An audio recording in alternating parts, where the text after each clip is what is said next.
As of this recording, through the first 16 games of the season, the Oklahoma City Thunder have an incredible record of 15-1.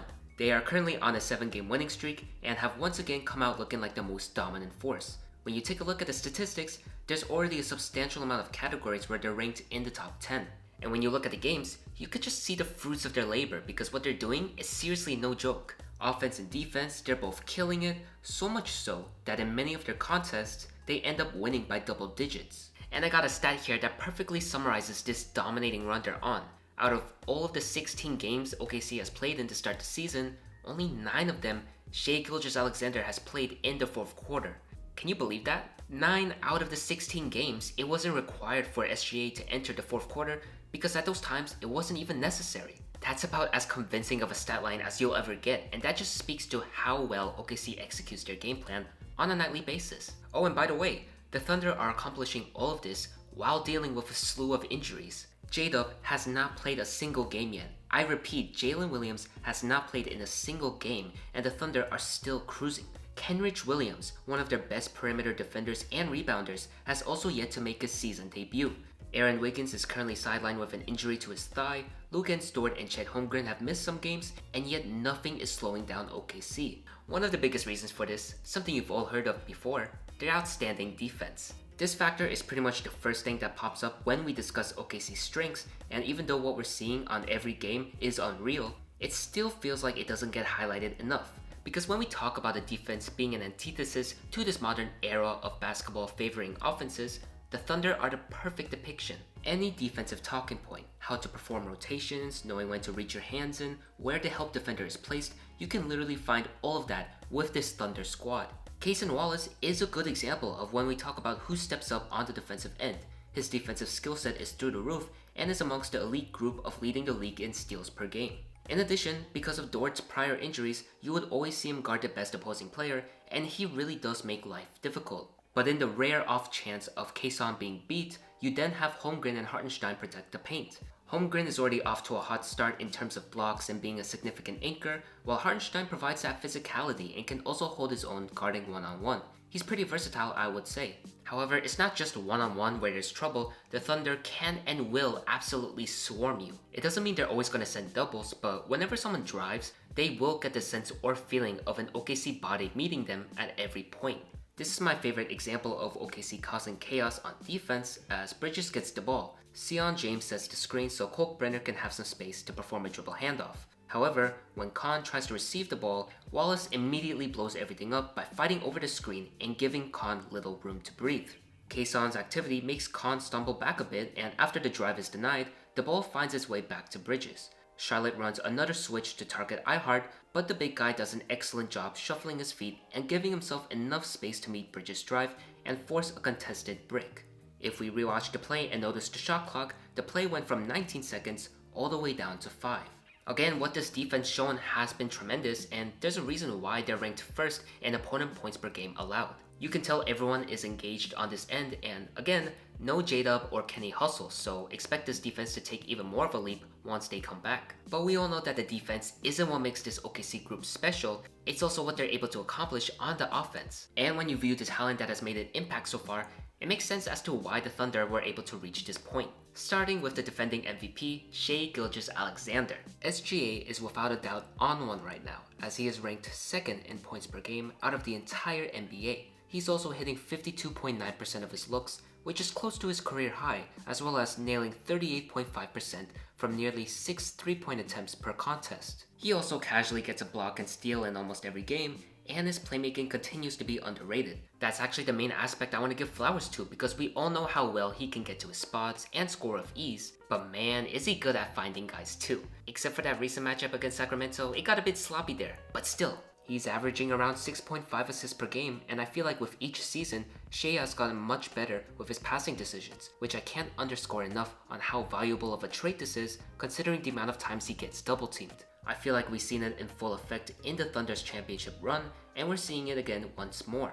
Here he gets the switch on Aldama, and while sizing him up, Shai notices J-Will is preparing to set a minor screen on Coward. Once Shai sees J-Will get in proper position, he then decides to drive right, and as he pretends to lay the ball up, he has enough athleticism to contort his body and whip out an accurate pass to an open Caruso while staying up in the air at the same time. Once Shai receives the ball from Ihart, he gets matched up with Peavy. Shai takes his time, waiting to see if a double comes, and sure enough, Herb Jones comes running over. Even though the pump fake doesn't work and he gets cornered on the left, Shai still views the situation with patience. Usually players would do a quick kick out to Wallace coming over, but Shai realizes Yves is covering Cason, which means the paint will be open. So instead, he manages to make a tough pass to Hartenstein over the long wingspans of the defenders, and this results to OKC getting an easy dunk before the shot clock expires. Another neat thing about his playmaking, as I noticed, is not just from this season, but throughout most of his Thunder tenure, is how he performs some of those passes on the pick and pops. It really reminds me of what Chris Paul was doing when he was with the Thunder during that 2019-20 season. Everyone talks about what Shai had learned from CP3 during their time together, and I know foul baiting and the mid-range pop up a ton, but I believe navigating the pick and roll was another crucial lesson. While not exactly the same, there are many similarities, and I am in the belief that knowing how to make those reads on the fly from one of the most intelligent floor generals in history really benefited SGA. Another player that has helped OKC big time is Chet Holmgren, as he is having a remarkable season, and no doubt the aforementioned interior defense is a big reason. But what I want to point out is his offensive output, because that's the thing that has left me most impressed. Now, I want to give a shout out to 3Cone, one of the best Thunder and NBA fans on the web, because the stats I'm about to bring up for Chet's offense are from him. Before their recent match against Sacramento, Chet was averaging 19.9 points per game and 8.3 rebounds per game, while shooting 40% from 3 and approximately 69% from 2-point range, which does get him into special territory at the moment. And considering he put up 21 points, going 10 of 15 from the field against the Kings, I would imagine those numbers are going to jump up quite a bit. You could see it on the court too, just the confidence Holmgren's playing with alongside the increased aggression. The fact his shot variety is pretty deep helps too, as it's not just catch and shoot jumpers. I've seen him penetrate the lane, perform some fadeaways, and the length of Holmgren is always going to be such an advantage. He still has great chemistry with Ihart as well, and nice results usually have occurred from the double big lineup. A lot of people were initially scoffing at his contract extension during the offseason, as aside from health, tons of critics were unsure of whether Chet can provide enough offensive production, but so far, he's proving all of the doubters wrong big time.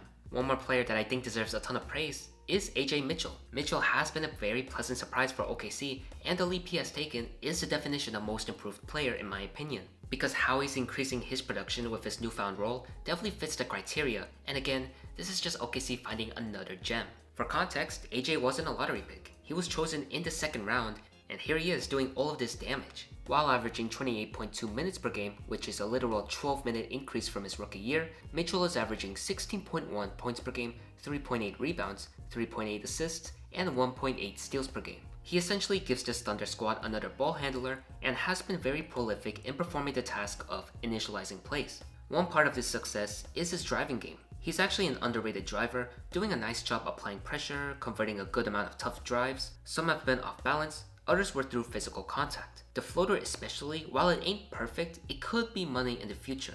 He can also force the whistle and get to the free throw line at times. His amount of free throw attempts is currently at 3.7, so I feel like this is something we'll definitely see more of in the future.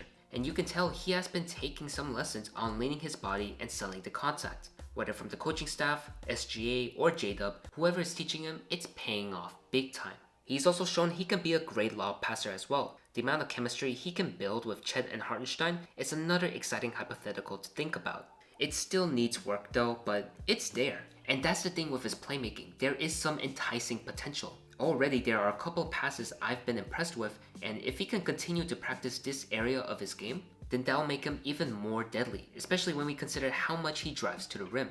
Last but not least, his pull-up jump shooting is something to take note of because this Thunder team isn't really the most consistent when it comes to outside shooting. Granted, Ajay is also a part of this issue. There have been a few games where the shots just aren't falling. However, if he can make himself a pull-up threat, then that can really give OKC some breathing room, because aside from Shai and J-Dub, no one else can really do it. Chet has done it in a few moments, but sometimes he needs help from screens, and his shooting motion isn't the fastest. So having someone that can step up and can create looks on the perimeter that aren't just catch and shoot, no question that'll make OKC even more deadly, and I believe Ajay Mitchell has the capability of fulfilling that objective.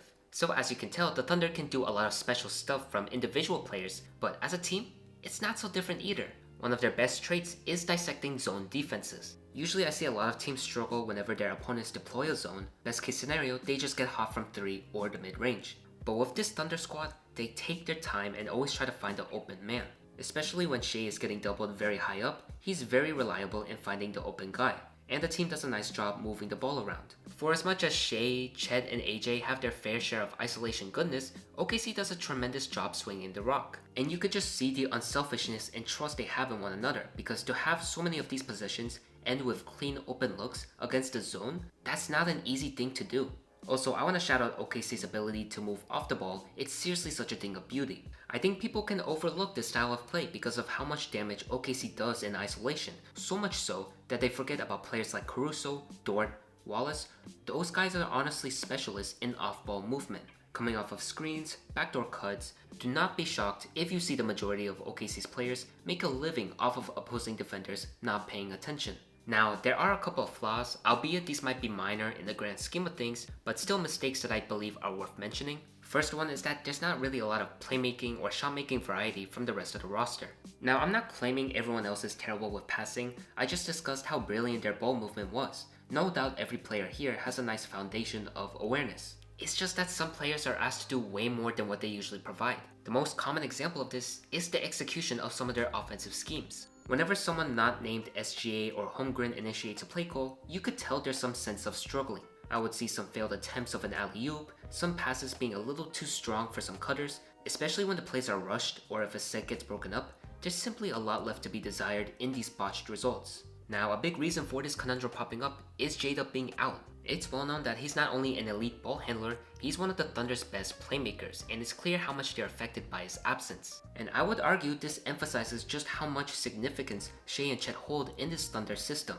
Both of them have proved how critical they are, but they also can't do everything. So those scenarios where the rest of the team can't generate great shot selection is something the Thunder need to tidy up on. A good example of this situation was during the later stretches of their second Pelicans matchup. New Orleans decided to up the ante by sending doubles. It didn't really matter who had the ball, the Pels would always try to get up close and personal. I remember a couple of possessions where Ajay was a bit slow reacting to this intensity, and I could tell that it was quite new for him. It's definitely something he needs to get adjusted to. Another flaw is the offensive consistency, mostly with their perimeter shooting. Although this concern isn't new and OKC is still successful despite this, mostly because of that historic defense, it still doesn't negate the fact that guys like Wallace, J-Will, Caruso, and Dort have to get going a bit. But even with these tiny bits of negatives, you would still see some reassuring positives. For shot creation from other players, Cason Wallace had some very nice moments in their Sacramento game. He was hitting difficult layups, beating guys off the dribble, and they were very much needed as well because Sacramento was not going away in this one. And for shooting, Luka and Dort seemed to have found his groove. Dort was shooting lights out in his return against the Pelicans. He pretty much made Coach Borrego's game plan of having Misi guard him in the beginning be useless. He then followed that up by nailing 4 of 5 from downtown in the second half against the Kings, 3 of which were in the fourth and very clutch. So maybe this could be the turnaround he needed shooting wise. So even if you think there are a few bad instances with this OKC team, they will still find a way to shut that down and look even more scary. I really can't get enough of what Shai and them boys are doing because it is the epitome of beautiful basketball.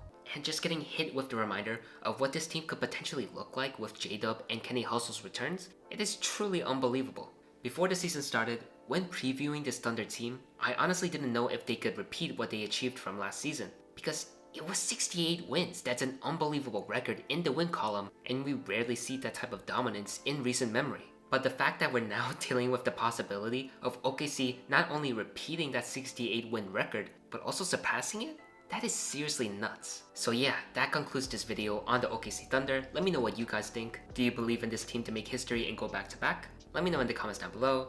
Thank you so much for watching, and I'll see you next time.